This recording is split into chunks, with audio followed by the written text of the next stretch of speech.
അസ്സലാമു അലൈക്കും വറഹ്മത്തുള്ളാഹി. പ്രൊഫഷണൽ ഫാമിലി കോൺഫറൻസിലേക്ക് നമുക്ക് ഡൊണേറ്റ് എ കോൺടാക്റ്റ് വഴി എങ്ങനെയാണ് വിസ്ഡം ഗൈഡിൽ കോൺടാക്റ്റുകൾ നമുക്ക് ചേർക്കുക എന്നുള്ളതാണ് ഈ വീഡിയോയിൽ പറയുന്നത്. അതിനായി വിസ്ഡം ഗൈഡ് ലോഗിൻ ചെയ്തതിന് ശേഷം ഏറ്റവും താഴെയുള്ള ഈ ഹോം പേജിന് അടുത്തുള്ള ORG എന്നുള്ള മെനു ക്ലിക്ക് ചെയ്യുക. അപ്പോൾ നമ്മുടെ ശാഖയുടെ വിവരങ്ങളും നമുക്കുള്ള അഡ്മിൻ അനുസരിച്ചുള്ള നമുക്ക് ഓപ്ഷൻസ് ഇവിടെ കാണാം. നമ്മൾ ഈ ഇവൻറ്റ്സ് എന്നുള്ള പേജിലാണ് നമ്മൾ വരേണ്ടത്. ഈ ഇവൻറ്റ്സിൽ വന്ന് ക്ലിക്ക് ചെയ്യാം. അപ്പോൾ നമുക്ക് ഇനി വരാനുള്ള പ്രോഗ്രാമുകൾ ഇവിടെ കാണാം. അതിൽ പ്രൊഫൈസ് 4.0 എന്നുള്ള ഇവിടെ ഒന്ന് ക്ലിക്ക് ചെയ്ത് കൊടുക്കാം. അപ്പോൾ നമുക്ക് ഇതിനകത്ത് ഡൊണേറ്റ് എ കോൺടാക്റ്റ് എന്ന് പറഞ്ഞിട്ട് ഒരു മെനു ഇവിടെ കാണാം. ഈ പേജിലേക്ക് പോയി കഴിഞ്ഞാൽ നമുക്ക് പുതിയ കോൺടാക്റ്റുകൾ ഇവിടെ ചേർക്കാൻ പ്ലസ് ബട്ടൺ ഇവിടെ പ്രസ് ചെയ്യാം. നമ്മൾ എത്ര കോൺടാക്റ്റുകൾ ഓരോ ആളുകളും മെമ്പർമാരും ചേർത്തു എന്നുള്ളത് ഇവിടെ നമ്മൾ ചേർത്ത് കഴിഞ്ഞാൽ അവിടെ അതിൻ്റെ എണ്ണം വരും. നമ്മൾ ഷെയർ ചെയ്ത ആളുകളുടെ ലിസ്റ്റ് ഇതേ രൂപത്തിൽ ഇവിടെ വരുന്നതാണ്. ഓക്കെ, നമുക്ക് കോൺടാക്റ്റ് ചേർക്കാൻ വേണ്ടി ആദ്യമായിട്ട് പ്ലസ് ബട്ടണാണ് പ്രസ് ചെയ്യേണ്ടത്. പ്രസ് ചെയ്ത് കഴിഞ്ഞാൽ നമ്മൾ ആദ്യം ചോദിക്കുക നമ്മുടെ മണ്ഡലത്തിലെ പ്രൊഫഷണലാണോ, അഥവാ ചേർക്കാൻ പോകുന്ന ആളുടെ മണ്ഡലത്തിലെ പ്രൊഫഷണലാണോ. ആണെങ്കിൽ അതേന്ന് കൊടുക്കാം. അല്ല എന്നാണെങ്കിൽ അല്ല എന്നുള്ള ഓപ്ഷൻ സെലക്ട് ചെയ്യാം. നമ്മൾ അതെ എന്ന് വെച്ചാണ് പോകണമെങ്കിൽ നമ്മുടെ മണ്ഡലത്തിൽ തന്നെയുള്ള ഒരു പ്രൊഫഷണലായിട്ടുള്ള ആളുടെ പേരാണ് ഇത് ചേർക്കാൻ പോകുന്നത്. അപ്പോൾ അവരുടെ പേര് ജസ്റ്റ് നമുക്കിവിടെ ടൈപ്പ് ചെയ്യാം.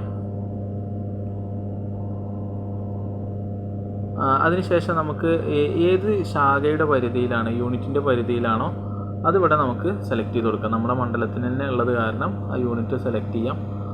അതിനുശേഷം മെയിലാണോ ഫീമെയിലാണോ എന്നുള്ളത് സെലക്ട് ചെയ്യാം. പിന്നെ ഇവിടെ നമ്മൾ അവരുടെ മൊബൈൽ നമ്പറാണ് എൻ്റർ ചെയ്ത് കൊടുക്കേണ്ടത്. ഈ മൊബൈൽ നമ്പർ എൻ്റർ ചെയ്തതിന് ശേഷം നമുക്ക് പഞ്ചായത്തിലേക്ക് പോകാം. ഈ മൊബൈൽ നമ്പർ എടുക്കാൻ വേണ്ടി നമ്മളെ കോൺടാക്റ്റിലുള്ള ആളാണെങ്കിൽ നമ്മളെ കോൺടാക്റ്റ് പേജിലേക്ക് പോയതിന് ശേഷം അവിടെ ആ പേരിന് നേരെ ഒന്ന് കുറച്ച് സമയം അമർത്തി പിടിച്ചു കഴിഞ്ഞാൽ അവിടെ കോപ്പി എന്നുള്ളൊരു ഓപ്ഷൻ വരും. ആ കോപ്പി എന്നുള്ളത് ചെയ്ത് കഴിഞ്ഞ് ഇവിടെ കൊടുത്തിട്ട് ഒന്ന് ലോങ് പ്രസ് ചെയ്ത് കഴിഞ്ഞാൽ പേസ്റ്റ് എന്നുള്ള ഓപ്ഷൻ വരും. അപ്പോൾ പേസ്റ്റ് ചെയ്ത് കഴിഞ്ഞാൽ നമ്പർ ഇവിടെ വരും. ടൈപ്പ് ചെയ്യാൻ പ്രയാസം ഉണ്ടെങ്കിൽ അങ്ങനെയും ചെയ്യാവുന്നതാണ്. നമുക്കതുപോലെ പഞ്ചായത്താണ്, പിന്നെ അവർ ഉൾക്കൊള്ളുന്ന ആ ഒരു പഞ്ചായത്ത് ഏതാണെന്ന് വെച്ചാൽ അതിവിടെ ടൈപ്പ് ചെയ്ത് കൊടുക്കാം. ഇത് ടൈപ്പ് ചെയ്ത് കഴിഞ്ഞാൽ അദ്ദേഹം വർക്ക് ചെയ്യുന്ന ജില്ലയാണ്. ഇത് ഏത് ജില്ലയിലാണോ വർക്ക് ചെയ്യുന്നത് വെച്ചാൽ ആ ജില്ല നമുക്കിവിടെ സെലക്ട് ചെയ്യാം. നമ്മൾ നമ്മുടെ ജില്ലയിൽ തന്നെയാണെങ്കിൽ ആ ജില്ല അവിടെ കൊടുക്കാം. അല്ല മറ്റു ജില്ലകളിലാണെങ്കിൽ ആ ജില്ല അവിടെ സെലക്ട് ചെയ്യാം. ഇനി പുറത്തുള്ള ആളുകളാണെങ്കിൽ അതർ പ്ലേസസ് എന്ന് കൊടുക്കാം. എന്നിട്ട് നമുക്ക് എന്ത് ചെയ്യാം, ബാംഗ്ലൂരോ ചെന്നൈയോ അങ്ങനെയൊക്കെ ഉള്ള ആളുകളാണെങ്കിൽ ആ സ്ഥലം അവിടെ നമുക്ക് ടൈപ്പ് ചെയ്ത് കൊടുക്കാം. ഓക്കെ, അതിനുശേഷം നമുക്ക് എന്ത് ജോലിയുമായി ബന്ധപ്പെട്ടുള്ളതാണ് എന്നുള്ളതാണ് ഇവിടെ വരേണ്ടത്. ഡോക്ടർ, എഞ്ചിനീയർ, അഡ്വക്കേറ്റ്, പാരാമെഡിക്കൽ, ഇത് കുറച്ച് എണ്ണം മാത്രമാണ്. ഇതിലില്ലാത്ത ആളുകൾ നമുക്ക് അതേഴ്സ് എന്നുള്ളൊരു ഓപ്ഷനാണ് കൊടുക്കാനുള്ളത്. ഈ അതേഴ്സ് എന്നുള്ള ഓപ്ഷൻ കൊടുത്തു കഴിഞ്ഞാൽ എന്താണ് ജോലി എന്നുള്ളത് ഇവിടെ കൊടുക്കാം. ഇനി ഡോക്ടറാണ് നമ്മൾ കൊടുക്കുന്നതെങ്കിൽ ഡോക്ടർ ജോലി ഇപ്പം അലോപ്പതി ഡോക്ടറാണ്, അല്ലെങ്കിൽ ഹോമിയോ, ആയുർവേദം, പല കാറ്റഗറി ഉണ്ട്. അപ്പോൾ അവർ ഏത് മേഖലയിലാണ് എന്നുള്ളത് ഇവിടെ കൊടുക്കാവുന്നതാണ്.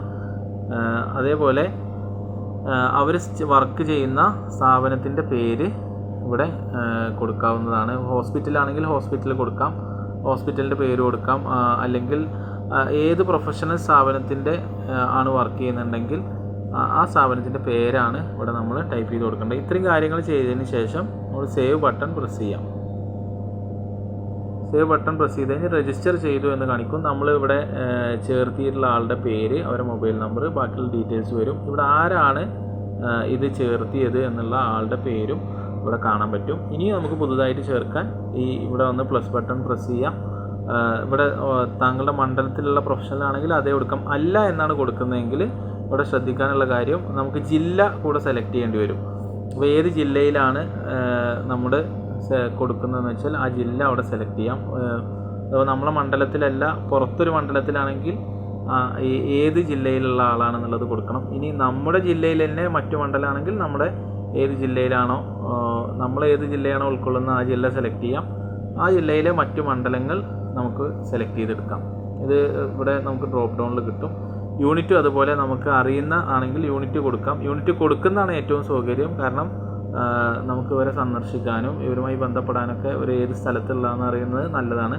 യൂണിറ്റ് നിർബന്ധമല്ല, മണ്ഡലവും നിർബന്ധമല്ല, നമുക്ക് ജില്ലയാണ് അതിൽ നിർബന്ധമായിട്ടും വരുന്നത്. ബാക്കിയുള്ളത് നമുക്ക് അറിയുകയാണെങ്കിൽ ഏറ്റവും നല്ലത് കൊടുക്കുന്നതാണ്. ബാക്കിയുള്ള കാര്യങ്ങൾ അതേപോലെ നമുക്ക് ഫില്ല് ചെയ്യാവുന്നതാണ്.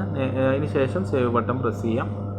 അതോട് കൂടിയിട്ട് ഡൊണേറ്റ് കോൺടാക്റ്റ് ഇവിടെ നമുക്ക് ഓരോ വ്യക്തികളെയും ഈ രൂപത്തിൽ നമുക്ക് ചേർക്കാവുന്നതാണ്.